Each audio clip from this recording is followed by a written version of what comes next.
আসসালামু আলাইকুম গাইস। তো রান্না করব মাগুর মাছ।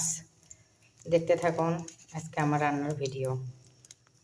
এখানে আমি মাগুর মাছ সব মশলা দিয়ে মেখে রাখছি। মাগুর মাছ একটু গন্ধ লাগে, তো যার কারণে আমি মাংসর মতো করে রান্না করব। দেখতে থাকুন আপনারা।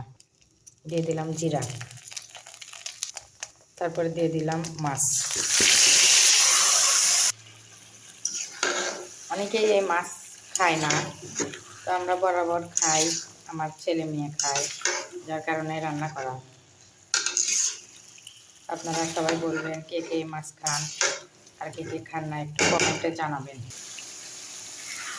খুব সুন্দর কিন্তু একটা সুঘ্রাণ আমার পাকঘর ছড়িয়ে গেছে, খুবই সুন্দর স্মেল আসতেছে। আসলে এর ভিতরে আমি কিন্তু সব বাটা মশলা ইউজ করছি। আদা রসুন শিলে বাটছি, জিরা বাটছি, তারপর হচ্ছে যে পেঁয়াজ বাটছি, সব কিছু বাটা ব্যবহার করতেছি।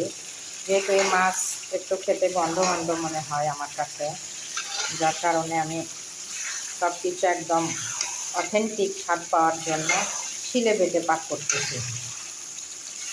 আপনারা কমেন্টে জানায়েন কে কে মাছ খান। অনেকেই না খেয়ে, আমি একটু অনেক কম পছন্দ করি, তো আমার ছেলে মেয়ে খায়, আপনাদের ভাইয়া খায় এই মাছ, যার কারণে আমি মাছটা নিতেই চাইছিলাম না, মেয়ের অনুরোধে মাছটা নিয়েছি, রান্না করে দিচ্ছি।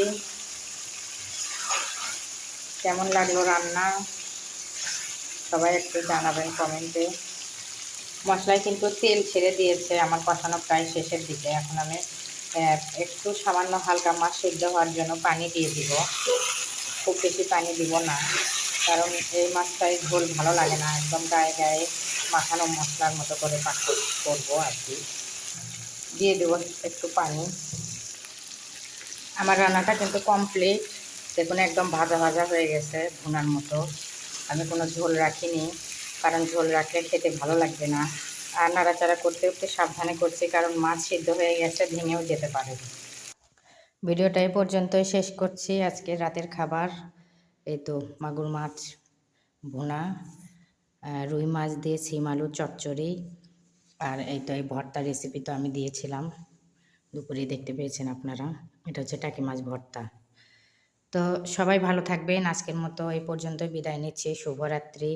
সবার জন্য আমার অন্তরের অন্তঃস্থল থেকে দোয়া এবং শুভকামনা রইল। সবাই